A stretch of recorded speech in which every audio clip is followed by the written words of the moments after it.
Welcome everyone to this live transmission with my dearest sister, Leanne, that is creating all this path of remembrance through a beautiful collective, a beautiful family tribe, through Earth Walk Global. And so yes, welcome. Welcome, sister. How have you been? What's new? Thank you, YssaH. We've been actually really busy between the YssaH full moon and the recent new moon. Has been very busy work with the planetary energy centers. And the most recent one on the new moon was opening up the ley line or the meridian through the Middle East. And it was interesting because there's been obviously a lot of conflict on this ley line because of what lies within it, and has created a lot of disturbance in a 3D level of what's actually galactic interference wanting to anchor themselves through gateways that they otherwise don't have access to. So it was a really interesting process of 2 weeks, a lot of cleaning through that meridian. And then the last pieces we opened were through Turkey and down in the island of Socotra in the Sea of Aden, which falls under Yemen, which is where 3 tectonic plates meet down there. So it was just opening those last 2 pieces. Socotra first, and then up in Turkey, connected with Göbekli Tepe and the sacred sites around there. And as it opened, the feeling of a deep pause, spaciousness, and peace that came into the field was really quite profound. And it not just opened that up, obviously, within the planetary system and our personal planetary systems, but it also opened up our connection with the star line races of Sirius and Lyra that had been compromised, diluted, turned down with so much interference through the Middle East. And it brought that back online. So it's going to awaken the dormant codons within our own systems that have connection to the star line races.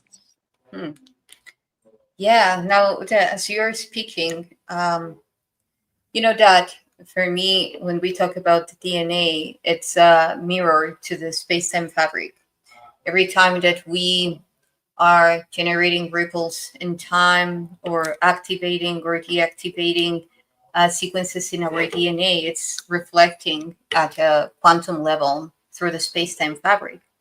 So how I perceive it is that all these lands, you know, like all over the world, yet, and as an example, the ones that you were mentioning in Middle East, when there is conflict going on, it's like let's visualize energetically that you have different antennas that can also be related to through the flowing through the meridians, through the ley lines, through the, even though each one is one thing, they're in the at the end or in the beginning, everything interconnected.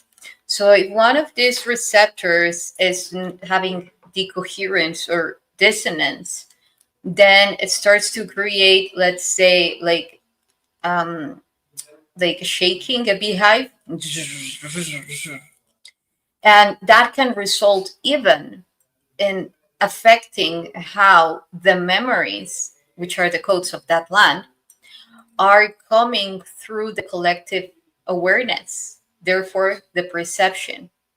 So if that is being, like, if that, if those codes are coming with interference, then the perception of the collective of what is happening there cannot be clear. And therefore, if you want to, and I'm saying this, as a merely configuration of how the quantum works, and also how it is in purpose even shaken more, so that it can create more misperception from the observers. So, and I'm talking at a very unconscious level. Why? Because let's say that, for instance, if us as a collective, we are sending emissions to do a specific configurations as a grid work, and we don't go to the source first of what is happening, then as much as we send energy, as you know,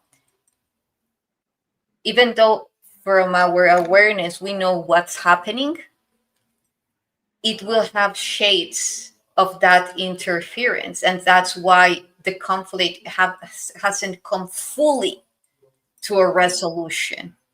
Of course, we are adding up layers and layers, and actually, like going through layers and layers and layers until we reach that unity state, which for me is one of the main purposes. Like, if we are saying that each continent and each land has a global mission, and also national one, or a continental one, then for me Middle East will be that first, like, or more than first, that deep encoding of what unity will be, because you're talking about very intricate belief systems that have been used to indoctrinate people.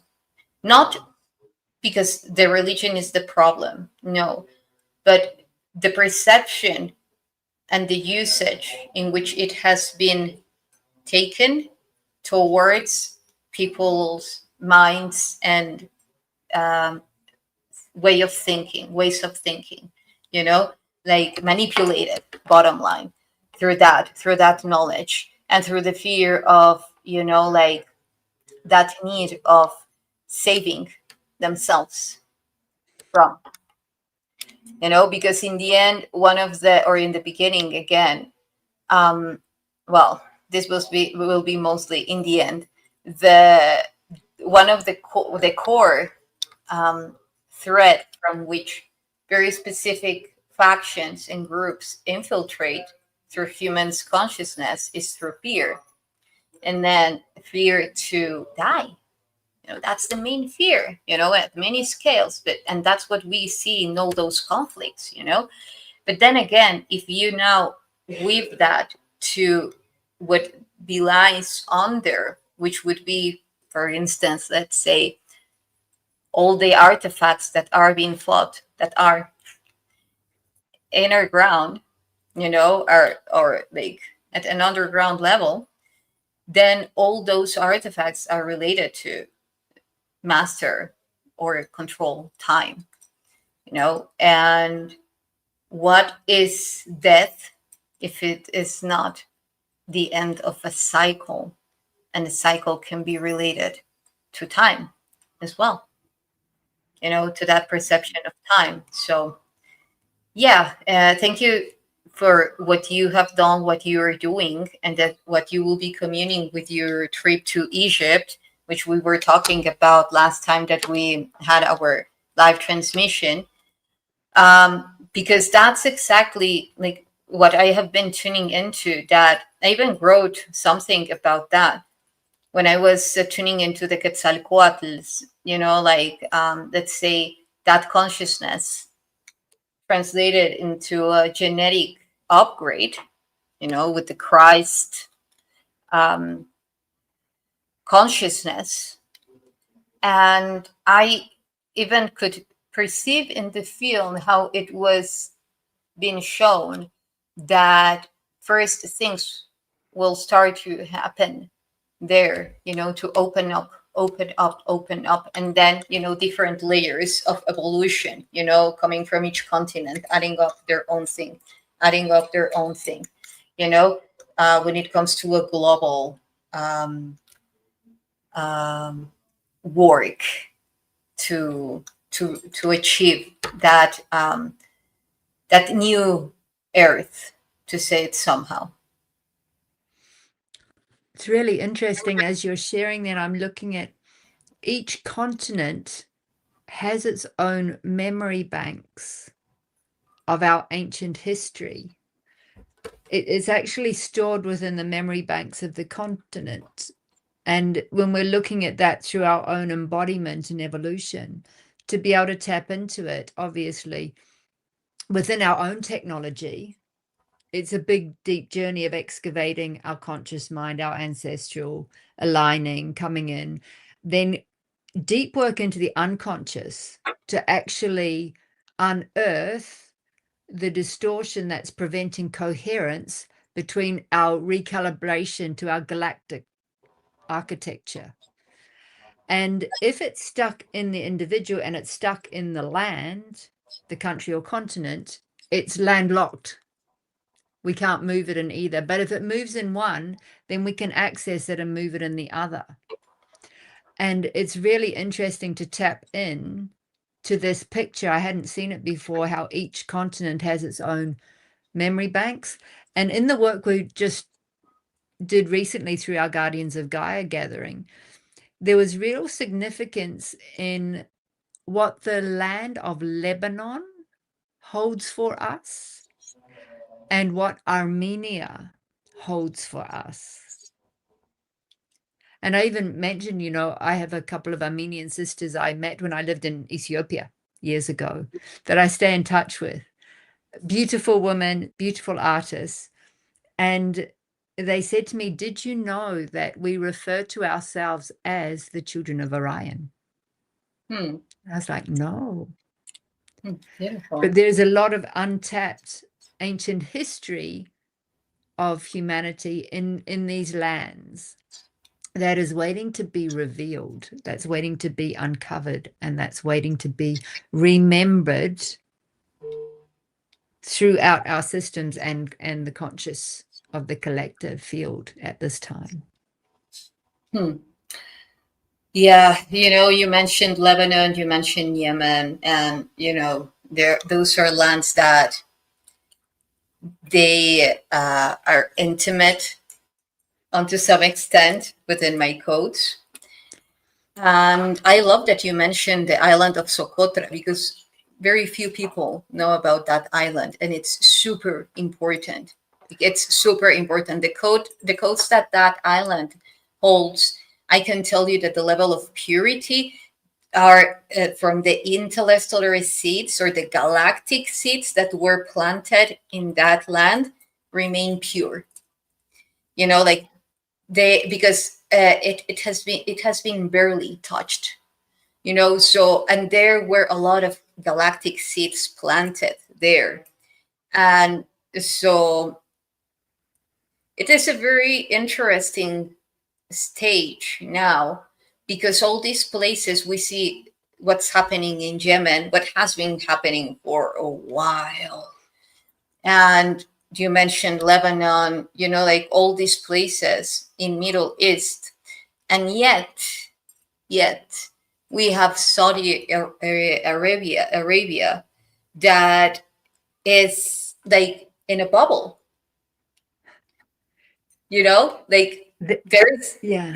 yeah, they are one of the most powerful nations right now, and they are in this bubble, which is energetic, and also, as we could even say, Israel, but and it's very related to the religion and the relics that they hold based on that religion that they were given by those messengers that led them to create a very specific religion and to hold it. So that's why, like, because they are using those devices, they are using those artifacts, and um, and unfortunately or fortunately, however you want to consider to perceive it, but the other lands that have been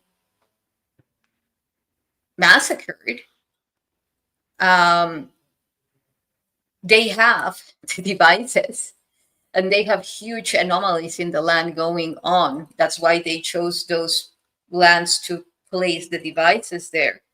Nevertheless, they are not active, and there is no one there to use them. Otherwise, it would be, a lot even, going on there. But anyway, so that's one of the reasons that why they want to grow. And I'm not talking now anymore about, well, yes, Saudi Arabia also wants to expand its empire, like it has a lot of communication now with Egypt. A lot of the things in Egypt are now actually coming from Saudi Arabia. They are creating direct channels actually from Saudi Arabia all the way to Egypt. And we can see how these nations are expanding, and it's the same pattern. Nevertheless, there is a key point in all of that, which is Sinai. Just there's a Yeah. key location that I want to bring into the field. This was really apparent last time I was on Sinai and down in Sharm el-Sheikh. And I haven't spent that much time in Sharm el-Sheikh because I'll tend to hang out in Dahab. But there's an island off Sharm el-Sheikh that's very close to Egypt but belongs to Saudi. Yeah, I know about that one. And that island is a really interesting energy center. It is. It is because it was from Egypt. And the Egyptian president at that moment gave it as a gift to the Saudi Arabian king. So, and it was a huge exchange for things that go under water, to say somehow. So I give you the island, and then you get to keep other things, So, and for instance, thank you for bringing that up, because there is what I have read into that island, that there is this huge stargate, and that is even connecting with points that are in Lebanon and in Syria, So, and even another point is well,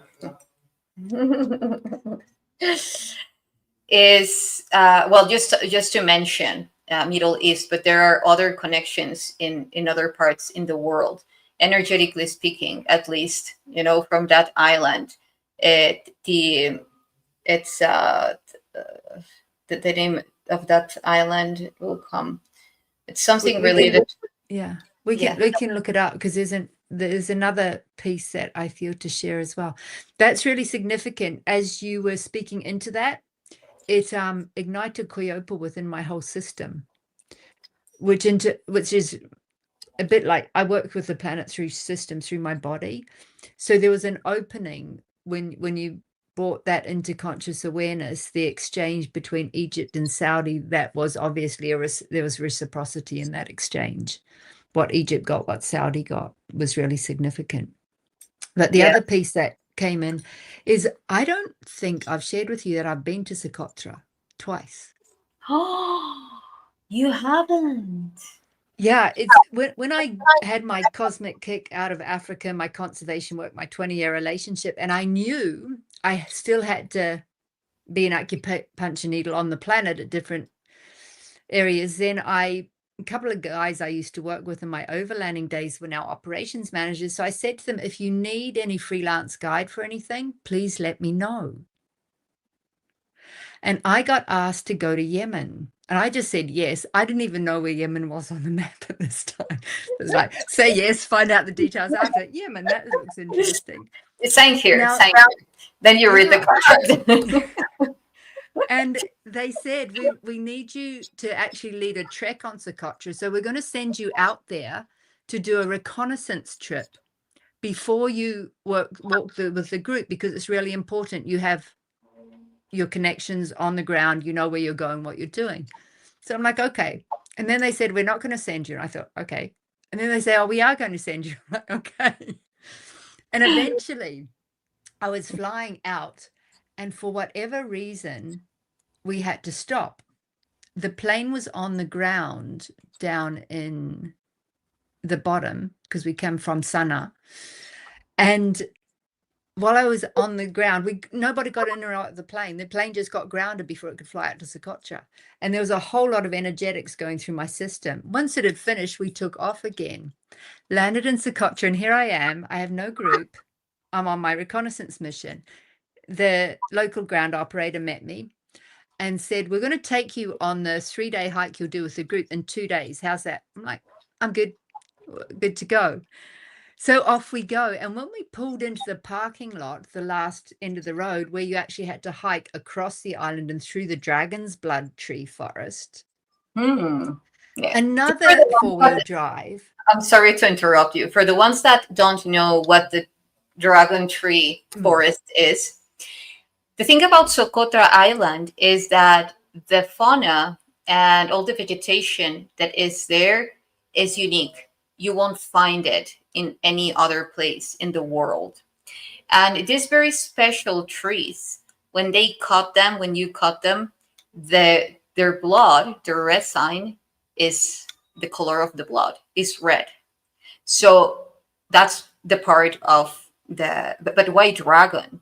And that's related to an energetic and the seeds that are from there, because you can also find dragons there.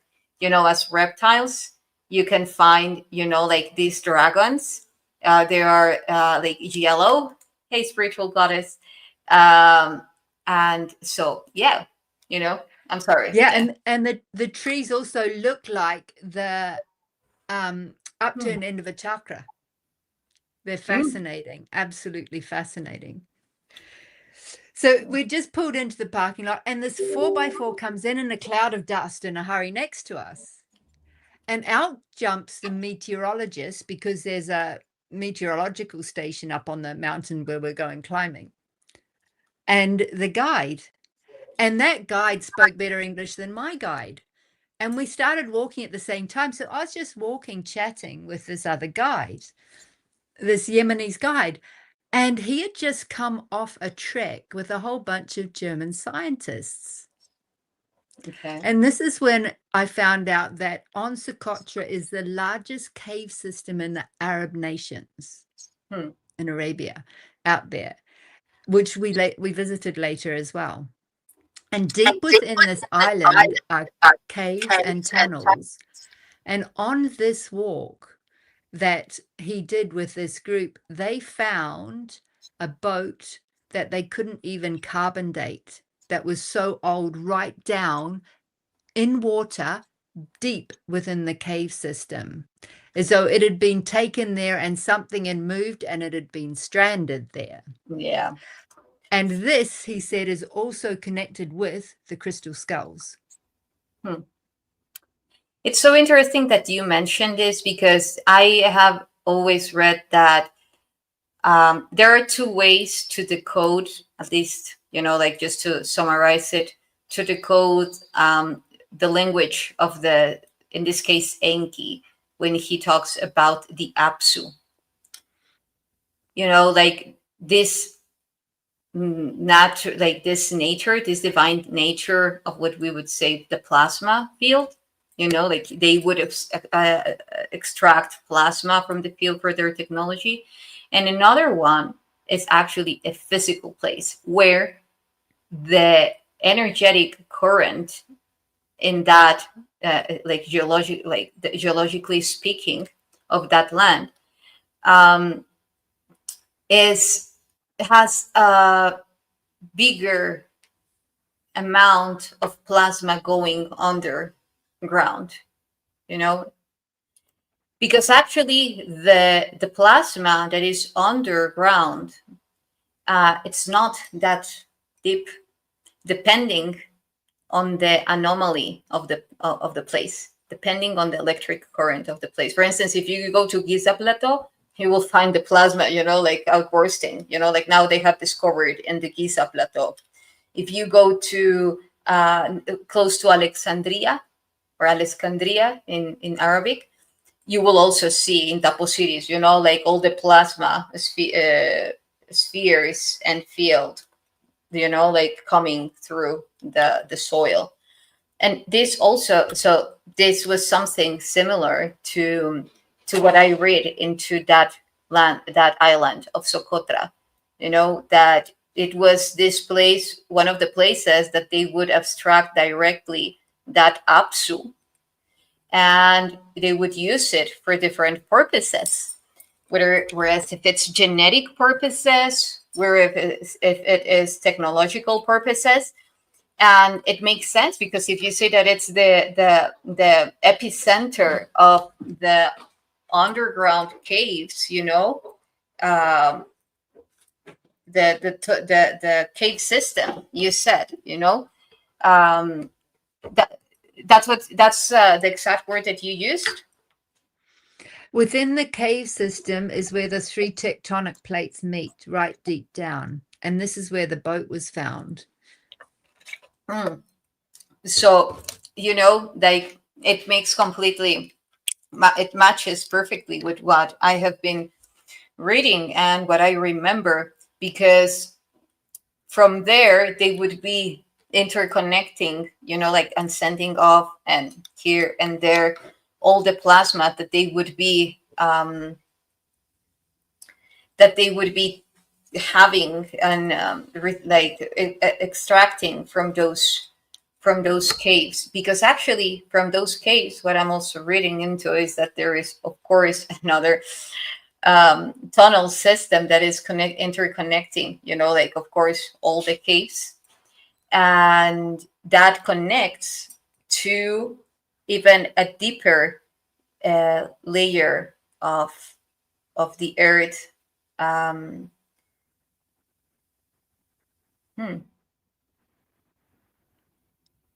that deeper layer of the earth is now, it's like this quantum, it's the energy is so over. This might help it to say somehow. Yeah, tell me. As you're saying that, what I'm getting is, I'm not sure if you've seen the NASA image of the lunar eclipse of the sun. I haven't. Where it showed the toroidal field of the sun. And when you're talking about how the plasma moves through the planetary system when it's not being siphoned off, is I'm looking at how all the interference shut that down, and how, as it's all getting reclaimed and recalibrated, it's opening up the amount of plasma that's flowing through the planetary field again, through the toroidal field of the planetary body, and also through, therefore, our physical human toroidal fields. Yeah, there are very specific places that interconnect to the Earth's core. And as you know, I think I have mentioned this to you, what I have read and actually, like spoken about this with the best quantum physicists that I know, uh, not for me, like in the world at this moment. I was telling him that for me there is a black hole in the center of the earth, that I was reading into that I had been reading into that. That the sun has a black hole. It has finally been accepted. And it also, the sun shifts its poles, has a pole reversal every 11 years. Yeah. So do other planets have that pole reversal? No one knows. No one talks about it, but the Earth does. So is that something that is correlated with the black hole in the core? And of course, when I say a black hole, I'm not talking about this massive force, magnetic force sucking all life, because then we can apply that also. It has been proved and accepted that the center, the galactic center, it's a black hole. And the mainstream scientists were like, but wait, like, we're laughing at that. They were saying, yeah, and why are not all the planets being sucked by that black hole? Of course, because the perception of what a black hole is not accurate. So when I'm referring to this black hole in the center of the Earth, I'm not talking about this massive magnetic force. I'm talking about a very stable force that has been read that actually black holes can be very stable. Why? Due to the plasma. Due to the plasma that there is in the field. Now, what happens? In relation to what you were talking about, Sumatra, and what I was heading to about deeper layers of the Earth, is that there are very specific gateways that have remained secure, and they have been kept in this place of safety because nobody, like not anyone, can go through that, through those quantum systems designed as wormholes interconnecting to the center of the Earth. There are others that have been used and that are interconnected to this 12, with some of the 12 triangles, that where the portals are, like the Bermuda Triangle and the Dragon Triangle in Japan. But some of them have been kept safe. Why? Due to the magnitude of what they involved. And everyone wants to put their hands on them. One is related to the halls of Amenti. Another one is related precisely to the Middle East. That's why all the conflict is going on, because they are connecting to not even they're interconnecting to a very specific nebula that is now there are many forces trying to take over that nebula. And it's one of the gateways here to Earth. It's located in a star system, so it's very important. And so now, thank you for saying all of that of Sumatra.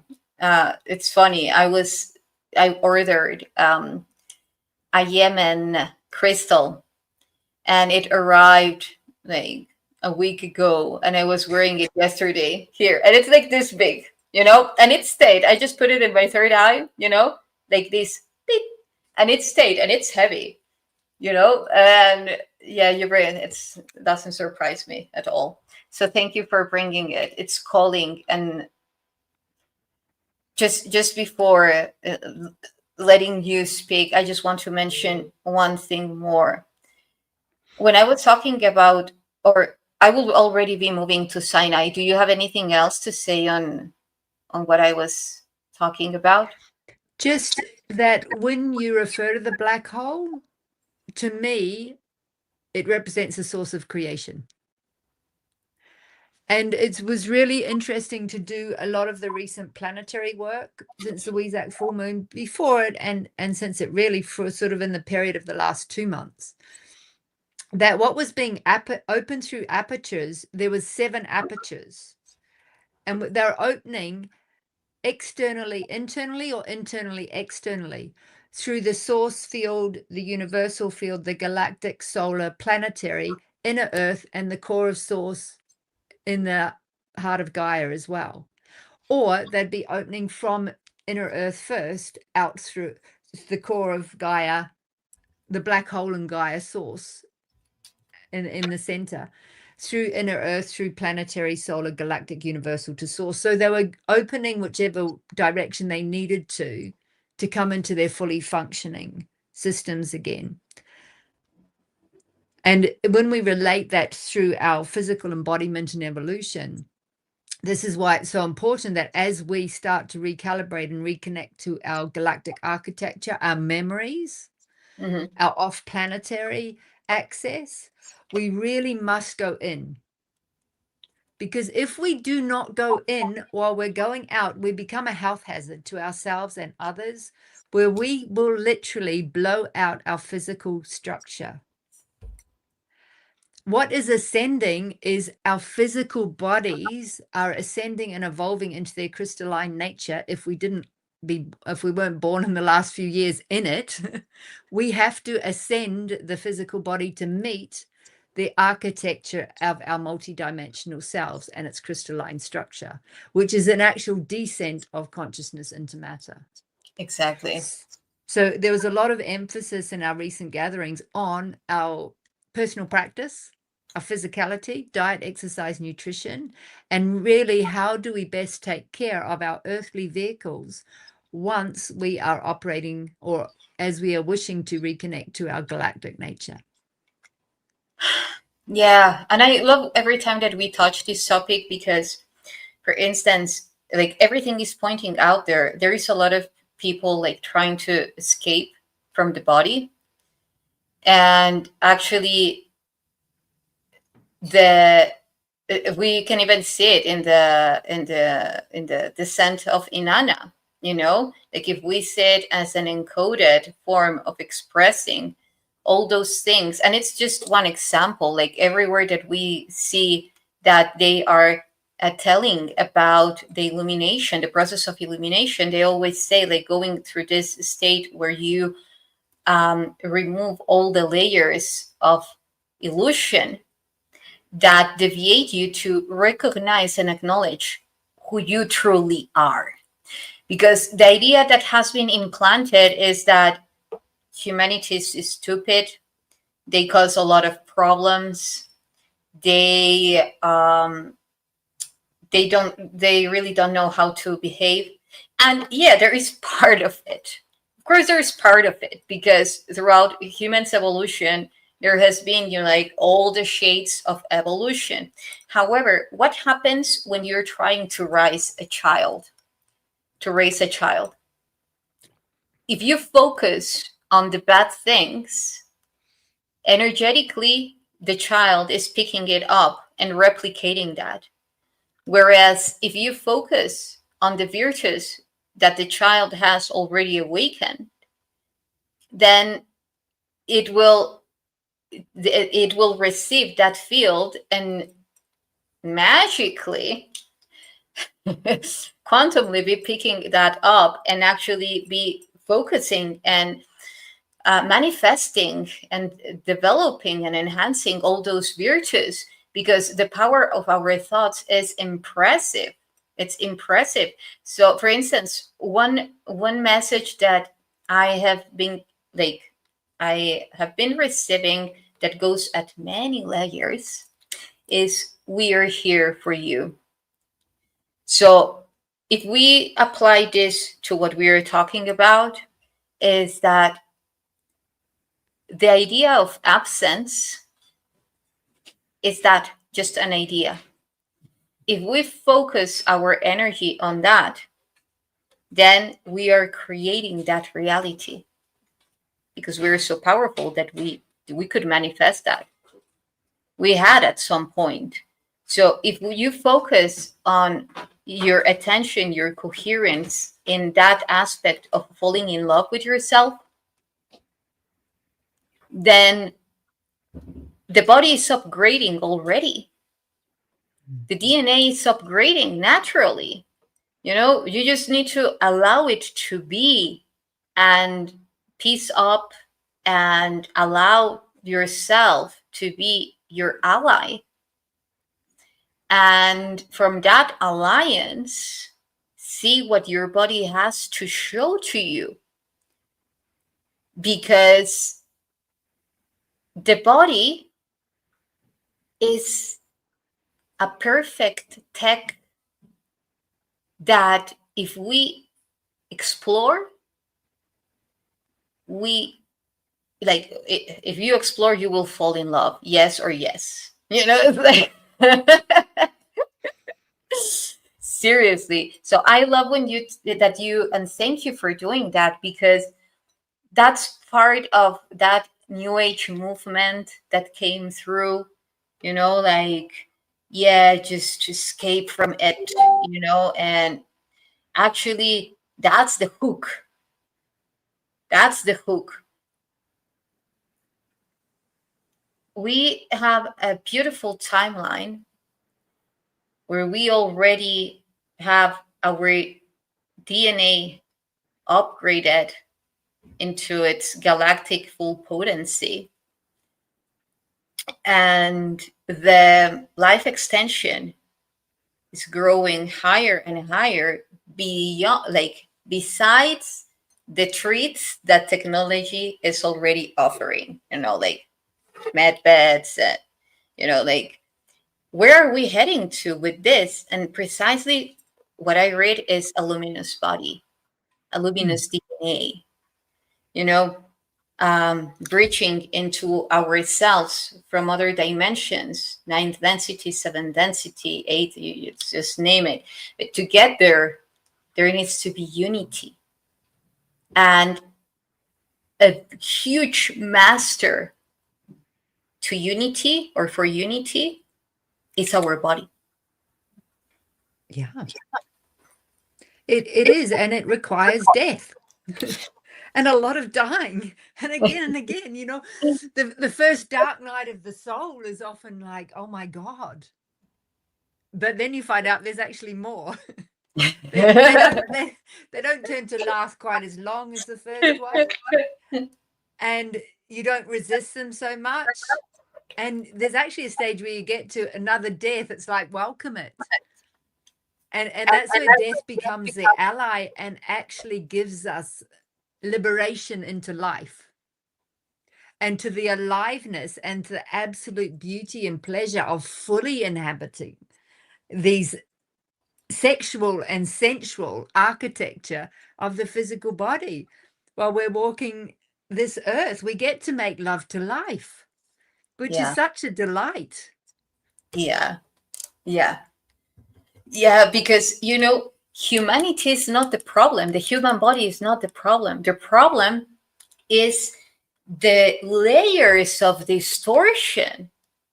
Can you imagine a Lyran, or a Merthyr, or a Mare, you name it, saying that they want to escape their body?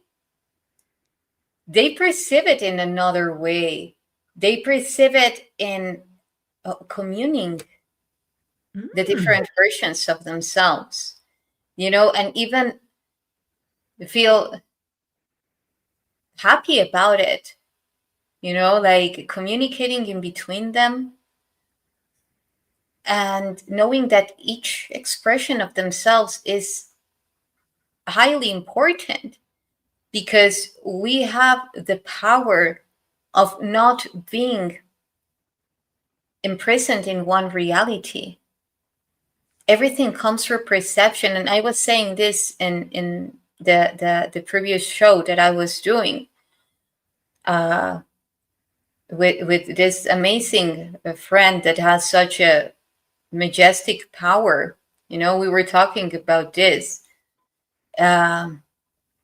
Rion, if you're watching this, I love you. I love you, buddy. Anyway, so but we were talking about this, that if you don't get like the layers of distortion commonly are, well, not commonly, they are frequency. Okay, so all the distortion comes from frequency, and what we perceive as illusion is because it's imprinted through frequency.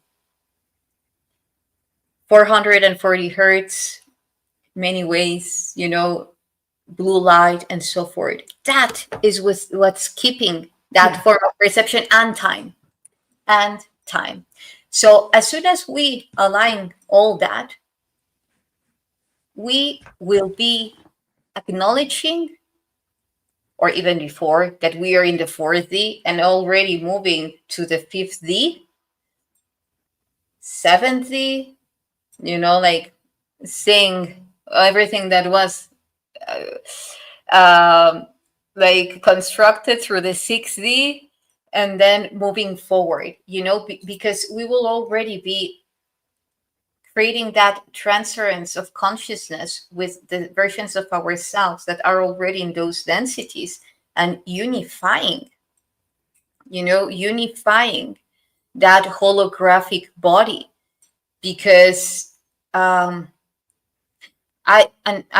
want to know what you think about that, because then you see, okay, so if we're in the 4th D and there are already versions of ourselves in the 5th D, 6th D, 7th D, 8th D, 9th D, and so forth, does that mean that once I reach the 5th D, my body shall dissolve in order to, to be there? And the thing is that there are infinite versions of ourselves. That's how I perceive it.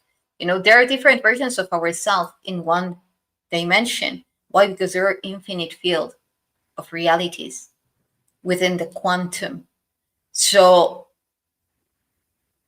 being open to experience what is waiting for us, and that has already been manifested, it has already been given, allows us to occupy our vessel and enjoy it and see what it has to show to us. Okay. Yeah, it's like the adventure playground begins from within. And it's been a fascinating journey, and where we must understand that the body is a process. And in that process, the most optimal state is one of fluidity. Our physicality is like a library. It holds all the books and stories that have not yet been resolved. And as we bring distortion to coherence from this timeline and others, when that resolution happens, it brings the fluidity back to the physicality again. And I watch my physicality shapeshift over the last 20 years as I've been deeply in the field of embodiment and evolution, and different ways it shapeshifts depending upon what continent I walk as well. And I guess we also understand that, yes, we are human, but also different of aspects of self and components come online in the evolutionary journey. And one of the most familiar I notice is like from a level of soul embodiment, my dragon self was red. From the level of galactic embodiment, my dragon self was a different color and operated at a different level and frequency. And it didn't mean that my red one went away, because that was always there. That was the personal planetary size. But the galactic one was much more the colors of violets and blues. It was quite shiny, quite luminescent. And then I was actually on another practitioner's table who did a combination of astrology and sacred cranial work when my universal dragon came online. And that was the most extraordinary experience, because I literally could feel myself in my dragon body. And when I came off the table, I had to watch where my tail was going because I felt the weight of the tail. And my dragon body at the universal level changed into a very rainbow colored, etheric, translucent frequency and colors. Beautiful. And that's only interfacing with our dragon self. Yet I've had times interfacing with my whale consciousness, with my feline consciousness, with my Exactly. bee consciousness. And there is nothing that we are not. So you don't have to worry about what's going on in the world, because you actually start to interact in this environment in a whole new way, in a whole nother level of consciousness and awareness. And that's when it's absolutely vital we bring awareness into every thought, word, and action, because we start creating quite instantly from that level of coherent connection. I agree. I agree. Yeah, because we are stepping into the 0 point energy, and that's the primordial force of creation, like in relation to the primordial black holes where life began. You were saying that it's the vessel of creation. It's that same tech, it applies at many levels. And what you were saying about, like yourselves, into the different versions of yourself interacting here and there, and you also going there, like, hey, Leanne, how are you doing? Like, welcome. At different dimensions, manifesting, because through that shape shifting, I have also, like, it's very funny every time that I watch look at pictures of myself. I'm saying, like, wow, I don't know if everyone sees it or if it's only me, but I see myself in every picture with a different energy, but like very evident. And mostly if I go to ancient places, like there is a very specific, whether if I become a lion, whether if I become a Syrian, whether if I, like, just pick different versions of myself. And this is the thing about unity consciousness or unified consciousness. And I do believe that this is a huge calling, but not just defining unified consciousness as being friend of everyone. Like that is a very literal aspect of it. It would be more for me, be in peace with everyone. That's different. And the difference is that with being in peace with everyone is that it's all coming through you. You are generating this harmonic perception towards the people, towards the field. And the next step, as how I perceive it, of unified consciousness is transferring our consciousness to everything, as you were saying, being the bee, being the birds, being the tree, being the grass, being the fly, being, like being capable to perceive reality, even if it's just for a moment, through the mirrors that are bringing feedback from the universe to you. Because then you recognize that they're just frequency fields waving into yours, into your electromagnetic field. And that when you are coming from that unity space, then you can actually create the most beautiful experience with those elements that are joining you at every moment. We were talking about making love to life, making love to yourself in many ways, falling in love with yourself, falling in love with everything. And that is something that, as you know, uh, as cheesy as it might sound, like, it's actually very profound, very, very profound, because then again, the connotation for love and making love is quite different. The true one, the original essence of that, is very different to the connotation that has been given to them throughout the human evolution. It's more about reaching that space of wholeness. And what you are doing with all that work, that grid work, and to some extent is seeing yourself in every continent. What we are doing, because I am doing it myself in different ways, but it's like when we actually recognize and acknowledge that it's not about interfering with what is happening and believing that we can choose over others.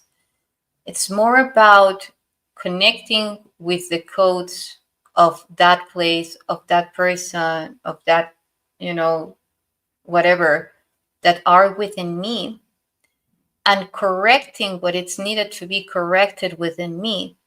And then it will be reflected outside. For me, that is the point on inflection of how a reality is sustained, because then you're not coming out as from a program, you're actually embodying that unified consciousness, that place, that continent, and so forth. Yeah, I think it's coming into a place of divine neutrality. There's a lot of people talk about unified consciousness or oneness, but it's a mental construct. When we've done the deep personal work, it becomes into a place of indwelling and absolute knowing that I'm not separate from you. I may be in Aotearoa, New Zealand, but I'm not separate from Mexico, the Middle East, Antarctica. That I am a part of that. It is a part of me, not just as a mental construct, but it's deeply embedded through the memories of my cellular physical structure. Yeah. And when we have that depth of memory, we cannot harm another person, another place. When we come into that degree of self-love, self-worth, self-respect, it's only natural that we afford it to others. Coherence. And yeah, for me, unified consciousness is actually one of the first messages that came to me when I was in Egypt, and for me, it shows me precisely what you say. For me, it's not just a construct of the mind or a thought. For me, it is actually acknowledging that everything is consciousness. Everything is consciousness. And what is consciousness? What you said is that singularity, is that 0-point field, because even, like I could mention this from a quantum physics level, because consciousness is when 0-point energy is interacting, when the vacuum force is interacting with the barriers of the space-time fabric, which is all the information of all. And with that vacuum, the vacuum would be that point in which two forces, two fields, two poles are trying to come together. So when you really reach that place where you want to unify, then your that energy that you're creating will interact with the strings of creation of reality. And when that happens,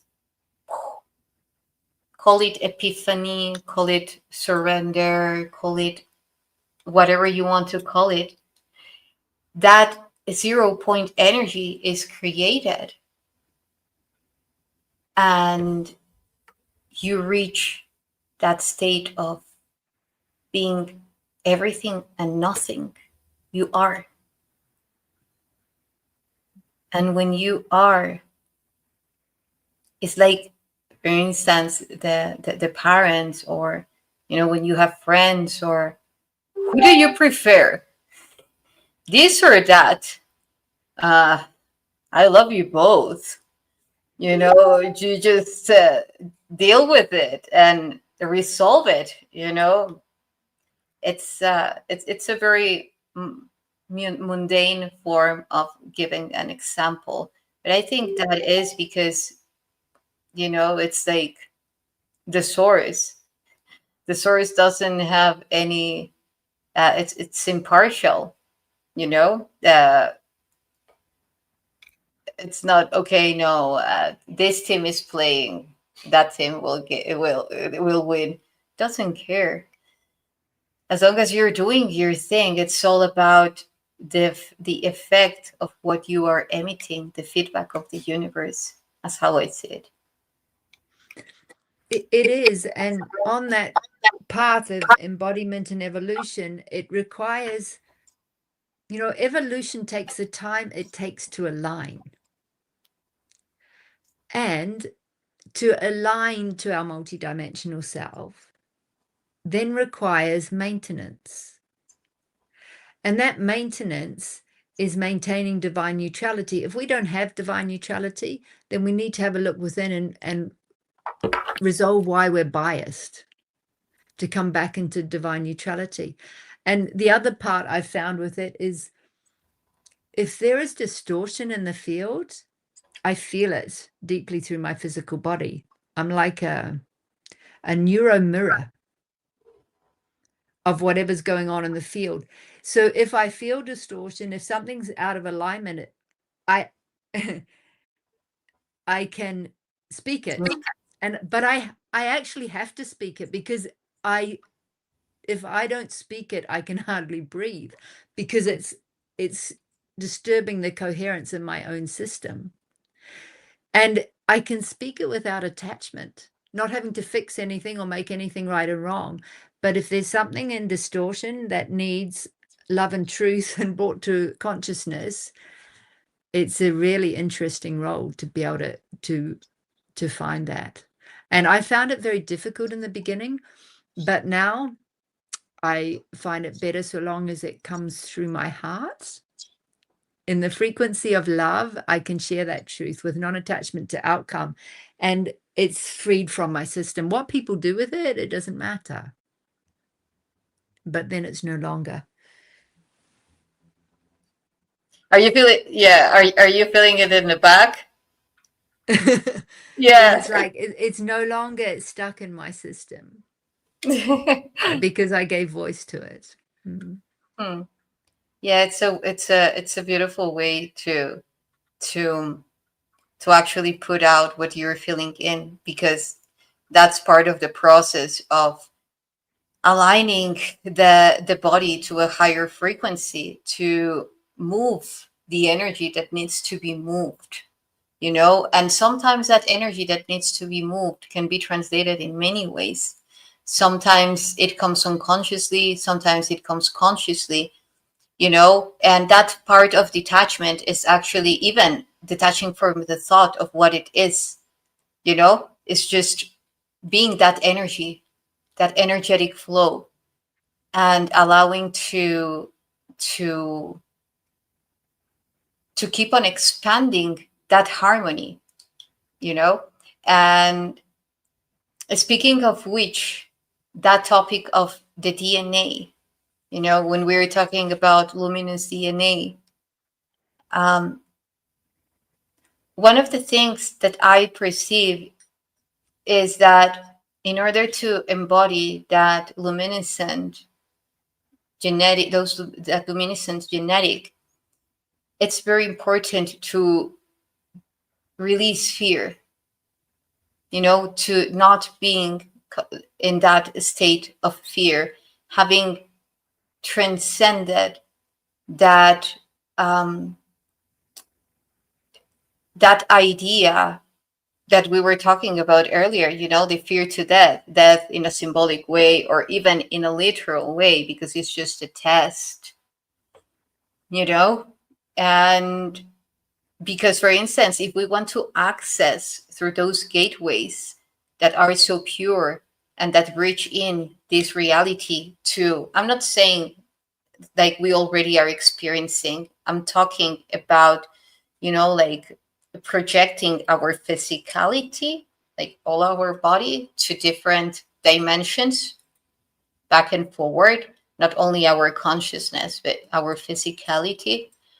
When it comes to being those gateways, it's super important to, of course, coming not from a space of fear, because I remember, I don't know if I have told you about this one, but I remember once that I was with in a console, to say it somehow, and there was a table, there were beings, everyone wearing specific crowns showing where they come from. But we were there all together, gathered for a very specific purpose. And when I joined in, they invited me to sit with them. And there was, one of them was Todd. And Todd told me, put your hand in the table. And I said, okay. So I put my hand in the table and he took a knife and chopped it off. And I was like seeing how my hand was regenerating as qubits, as small cubes of the hologram being recreated. And I was like, okay. And then of course, the talk went deeper. But this is it, like when you are truly in that state of knowing who you are. And when we're talking about consciousness is eternal, I guess. It has no limit. It evolves. And if we are consciousness, then we can never truly die. And that state of communion, as you were saying, goes beyond words, constructions.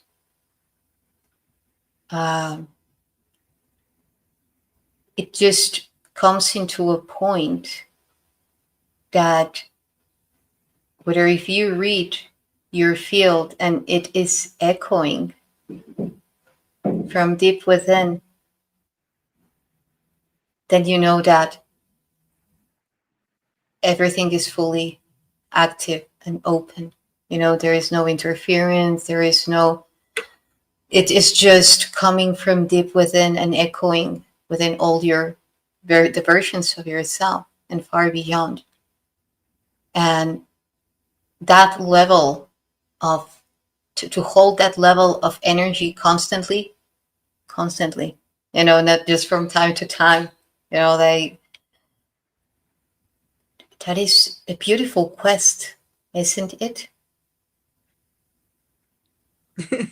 I'm still on it. And definitely, it gets more beautiful. And life is more about being than doing in the process. But one thing that I have been learning is, especially connecting to more of my dimensionality, is remembering to come home to my earth body. And this is really important for a lot of people, because if we get into that state, I'm not tired, I'm not hungry, I'm not this body. And if we're not this body, our body actually starts to suffer. And because we're not connected to it, we're not feeling it. And that's where we get a lot of adrenal fatigue, a lot of burnout, a lot of issues in the physicality. And a lot of people that have been doing a lot of grid work or light work over many years without connection and deep anchoring through the cellular structure have often suffered from quite major dis-ease in the body before they transition, because of the amount of light going into places that are very dense, that haven't been brought into their crystalline nature. So this is a really important the fine print on the embodiment and evolutionary process. Know thyself, and that deep connection and love, honor, and respect for the physicality, for our bodies, others, the planetary body, and all beings is an absolutely vital part of this journey. So, and when we go out, remember to come back. You know, I'm out all night. I anchor through my practice in the morning time. I'm out now in my expanded field with you, playing between the earth and the cosmos. And it's beautiful. And I'll come back into myself before I offer my body food and nourishment so that she can digest it and receive the nourishment from that. And wherever I am this afternoon, I will always come back into my body and fully restore her, bathe her, honor her, put her into a dream machine before she goes out at night. Because she is internal. She doesn't need to sleep, but the physical body does. You know, and the physical body needs to operate on the parasympathetic nervous system. Rest, digest, rejuvenation, regeneration. You know, there is something very interesting about that, because I was talking precisely about this yesterday with a group. And from my experience, when I was in Egypt not last time, before last time, I went through an inner journey of a full restoration of my physical body. So I would not be feeling, I would have, like, I would experience like wanting to eat. Yeah. But just once. Sleeping. Yeah. But just for 2 hours. And then, it was like, but yet every time that I would eat or I would rest, I would do it with so much nourishment and with so much love, and things that I actually do. I just sleep now more, because my body's asking for that. So then I say, okay, yeah, let's do that. Some habits are still the same, because my body is not asking me for that. And I do feel that the difference is precisely like there are different markers where you can see. And we were talking about this last time, like, for instance, if you want to embody, a lot of people, what would they do is normally eat, like have all these primary needs coming through in order to ground. And I do believe that the technology of the body, as long as it is not, like a trend, like people, for instance, who is vegan and they are craving for meat and they won't allow themselves to eat meat because it's not meant to, then it's just another form of indoctrination. However, if you don't feel like eating meat, if your body is not asking you, I know a lot of people that are very like highly frequency embodied and they eat meat, so, and there is people that are very high frequency embodied and they don't feel like eating meat, or like many patterns. So I do believe that there are very specific ways of not falling into like generalized manuals, because otherwise, like there are very specific universal laws, that cover everything. And I do feel that one of the best thermometers, to tell you whether if you're doing it good or not is precisely your body. You know, like, okay, you think you are not like taking your body to the extreme, and your body is telling you through very specific things, you know, like, for instance, your skin is this, or your organs are like that, are showing you this and this and this. Okay, then there is something that you need to take care of. What was shown to me in that journey in Egypt, living there, they were showing to me the majestic potential of the body, and how it can progressively be upgraded into that luminous state. And yeah, you know, like, many layers. I do agree with what you were saying, you know, like, I told you from the very beginning, it's like, I love that we're talking about this embodiment, because it's like super, it's vital, you know, being embodied. So And also the understanding that we actually have guardians of the body consciousness, the way sacred sites have their energetic guardians. And it's really interesting to work with them. I didn't know this when I first started on my path. It was only when I got to a certain level, working with another. They said, well, when did you last change the guardians of your body consciousness? And it's like, oh, I have them. And, you know, as above, so below, as within, so without. Our sacred sites have energetic guardians. And yeah. so does our physical body. So I went to meet and greet my current team, my guardians of my body consciousness. And it was like meeting the seven dwarfs without Snow White, and they're all leaning on their picks, axes, and shovels, exhausted because of what I've been putting them through. And I hadn't upgraded them. So I gave them lots of apologies and thanks. Off they went and replaced them. And then they kind of got replaced with a bunch of Smurfs, little cleanup team. And then the next one and the next one. And literally until the next ones that came in were like Tinkerbell and Peter Pan.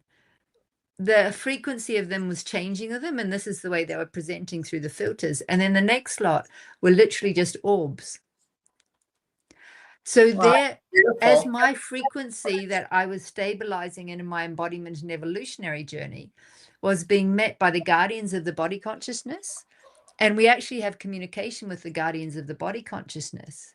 And then if we're in doubt, they can guide us what our body needs now, what it's lacking, and how to better take care of it. So we're not just upgrading the guardians of the body consciousness, we actually have a deep conversation and dialogue with them that's online real time. If the body needs something, take it, whether it's sleep, rest, fluid, food, supplements, exercise, whatever it is. It's really a fascinating journey. And while we're upgrading our guardians, so too are the sacred sites. As they're upgrading their guardians as well. I love that. I love that. You know, it's like, I was talking in a round table with a friend who also encourages people to feel their body, you know, and treat it however it is required. And we were talking about the meridians and the chakras and so forth, you know, how they are receptive to the energy, and then that translated into something physical. So now that you're and how targeted, there were very specific points, you know. So now that you're saying about the guardians of the body, I love that. I truly love that. You know, uh, yeah, it's something to tune into. Definitely. Yeah. Yeah. And remember, you know, if we're not evolving, we're devolving. And at different ages and stages of our life, our bodies ask for different nutrients. So when we have, if I'm a vegan or I'm a vegetarian or I'm an omnivore or a carnivore, whatever, don't be attached to it. Exactly. Listen. Exactly. And your body will Exactly. tell you what it needs at different times. At times, my body asks for bone broth. At times, I've been completely vegan. And I learn what she wants. And she Like, asks for what she wants. And I like, respect that now. Yeah. and that So, is freedom. I'm sorry, you were saying. yeah. No. That is Yeah. freedom. Because then the body's healthy and then you can play more in this adventure playground we get to. Exactly. It's like, yeah, like for instance, if whatever your body asks you for, but for that, it's very important to have a very good communication with your body, which like it is related to being present. As you were saying, there is an energy shift. Oh, I felt something here. Okay, asking what is it related to? Where is it coming from? Like not just saying, oh, I felt a pinch.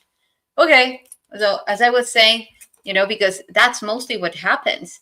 But if you give yourself the moment to ask, to tune, where is it coming from, then it will lead you to a whole reality that your body as a branch of your consciousness, which each thing, of course, each cell has its own consciousness, so we'll say, hey, I like you, you take care of us, you're in Yeah. resonance with us, we're bodies, so okay, let's do this.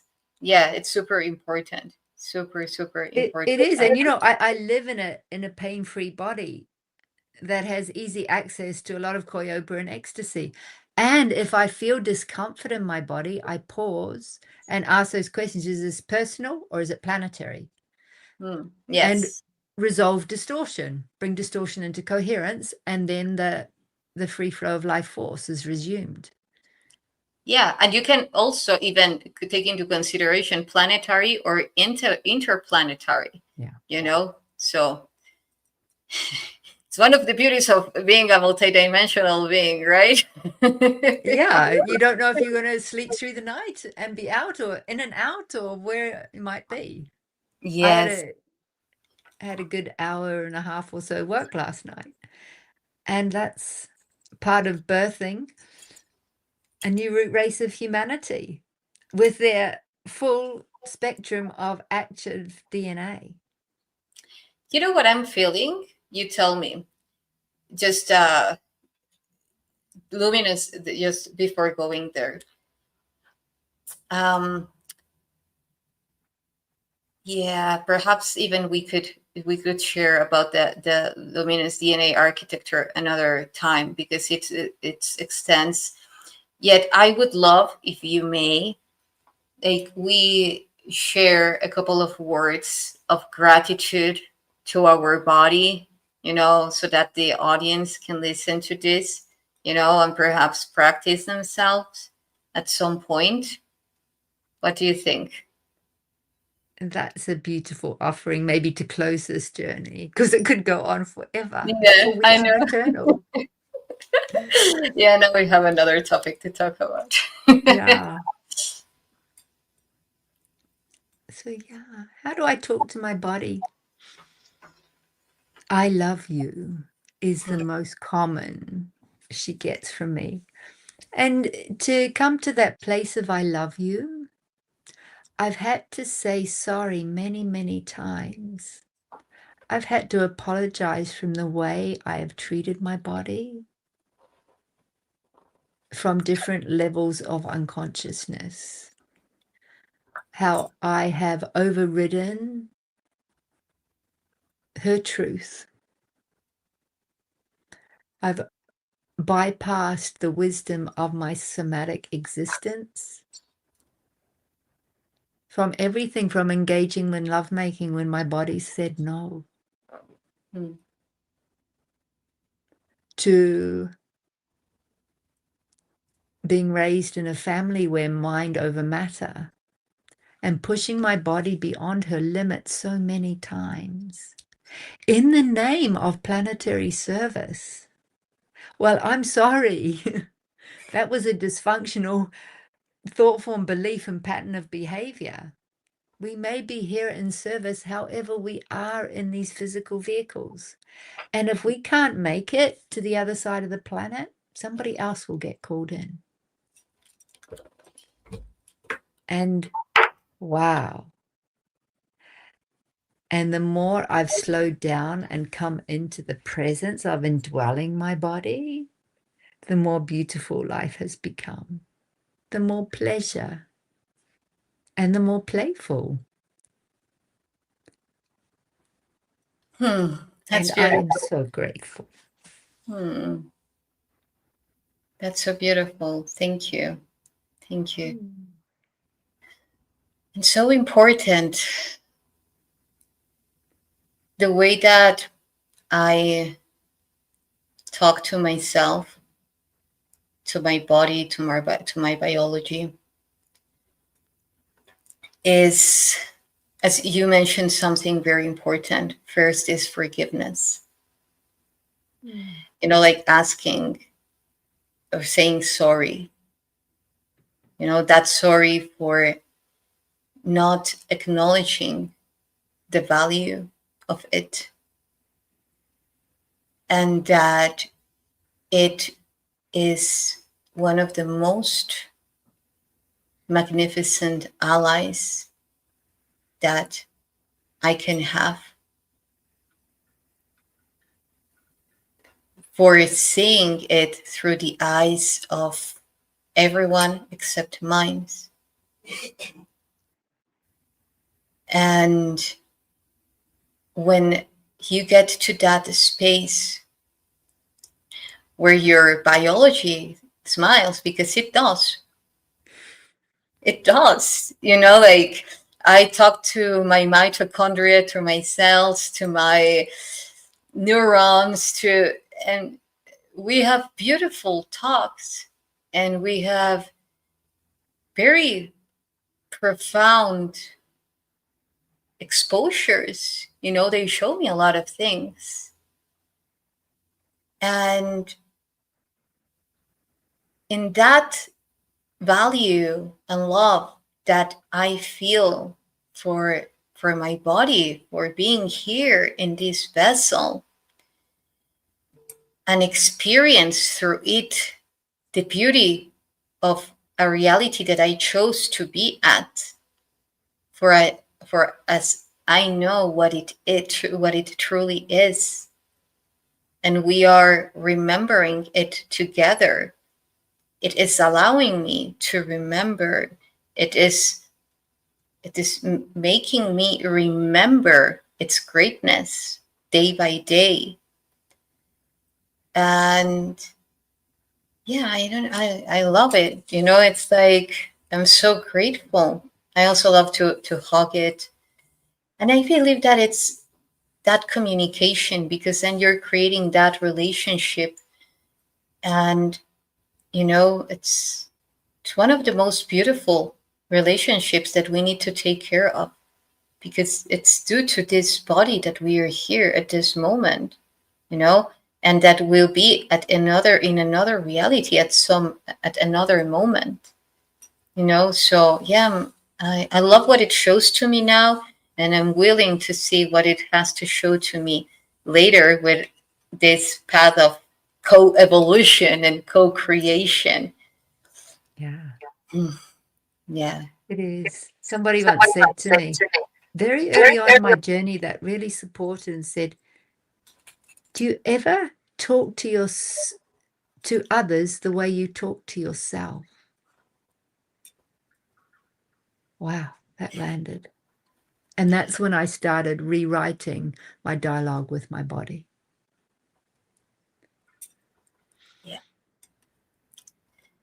Yeah, it is. That's very true. And it's lovely when you're talking to people and all of a sudden it's like, bam. Oh, yeah, right.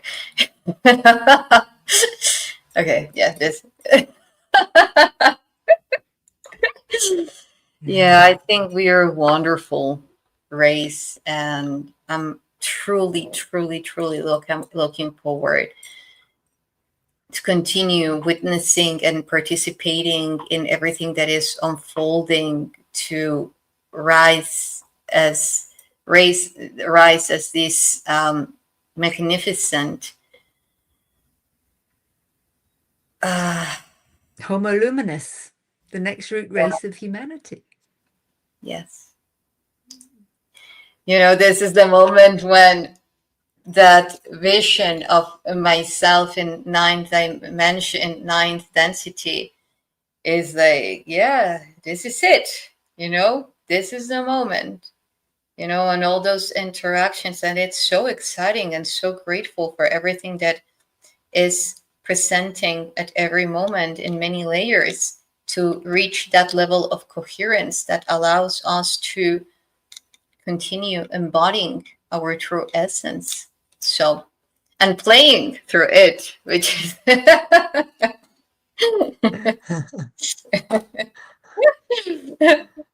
Mm. so who we are now and are becoming. yeah. She has been coming into the field. This is the, besides the communication that I have, it's like the third time in this week that it's brought into something like really strongly, you know. So, and Henaten was cedar of the unified consciousness, the neutrality, the, you know, like the everything that involves the restoration of the essence, you know, as and reaching into creating civilizations from that level of consciousness. So yeah, when is your trip again? Do you want to say? You want to share? Next sacred journey through Egypt is titled Our Ancient Future, and it is through September equinox from 9th until the 23rd of September this year, starting in Aswan in Upper Egypt, on Elephantine Island, which is an extraordinary center of our planetary's electromagnetic field, sailing down the Nile in a dahabeah, the royal way, in our own private houseboat, to Awesome. Luxor and surrounds, and then coming into Cairo, into Giza, for the actual September equinox. And it's exciting because it is very much connected with the next wave of incoming galactic children, our working with them, and what they are bringing here onto our planet that enables our evolution, and the realization of the boys that will soon be arriving with XX chromosomes within their full unified architecture. And they are our future. So it's a very exciting journey with, it feels like there will be a group of 12 for this journey. Oh, nice. Yeah. Magic 12. Yeah, for the whatever the purpose of wish to unfold in this soul family pilgrimage. So I'm excited to be returning to Egypt for about the 19th time, I think it is. 19. Wow. Yeah, over the last 36 years. Very blessed. For those that are ready, are prepared and anchored into their soul embodiment and their galactic architecture. Where can they contact you? Earthwalk Global. They're interested in the journey.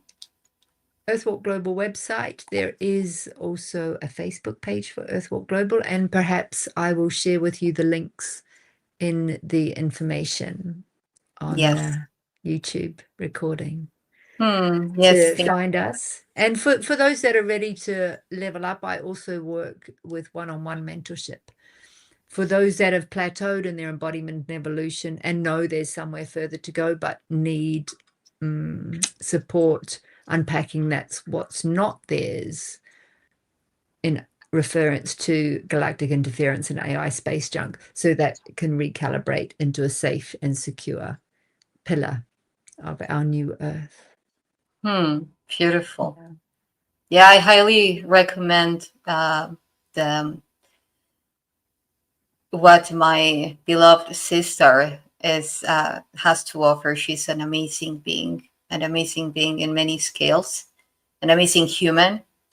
And yeah, so I can tell that it's going to be a majestic trip as well. So yeah, don't be shy and contact her if you want to explore some of what she has shared with us tonight. And yeah, if you want to know more about the trip to Mexico in October, write to the email that I will be writing in the description below this video. I normally don't say this, but if you want to come, you should really send an email, because fortunately we have a lot of people interested in the trip. So, and we are not doing a very big group, because we want to take care of all of you as it corresponds. Sean and I are creating something very special. Well, we have created it, and we'll continue co-creating it with you guys, the ones that are coming. So about the trip, about the conferences, come to Full Disclosure Now conference if you want to experience new adventures and reconnecting with your tribe, receiving feedback from amazing beings that will be there at many levels, not only physically, energetically, and so forth, and to receive answers from yourself, from all the co-creation that we will be creating. Amazing speakers. Feel very honored to be sharing stage with these amazing speakers, friends. Yeah, we're creating a beautiful community. So join us and be part of it, be active part of it. It can change your life.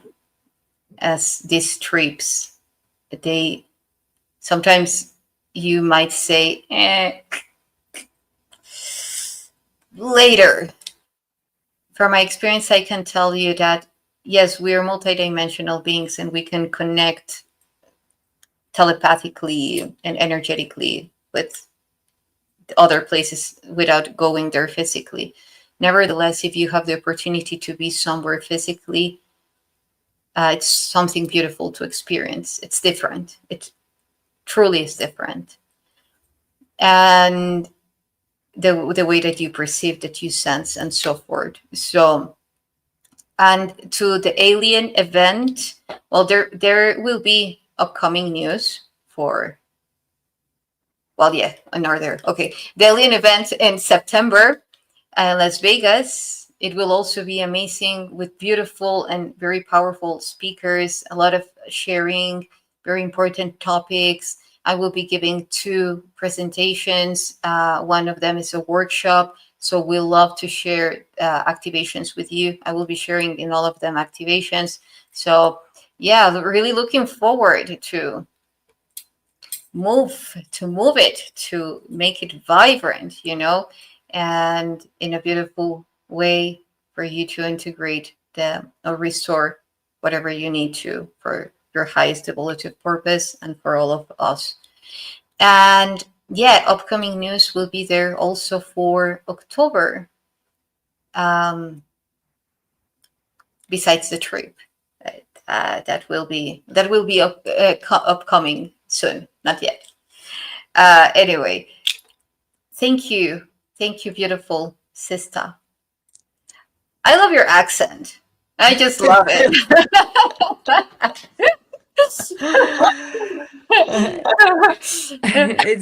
It's become culturally fluid, like I have over the years. Here I am in my birthland, and many think I'm a foreigner. So thank you, dear sister. Oh, Thank thank you. you for sharing another magical multidimensional journey, and thank you for your community and those who have joined us today and those who will join us through the replay. Thank you. Thank you all for watching this live transmission or this video. And until next time, HUNUH.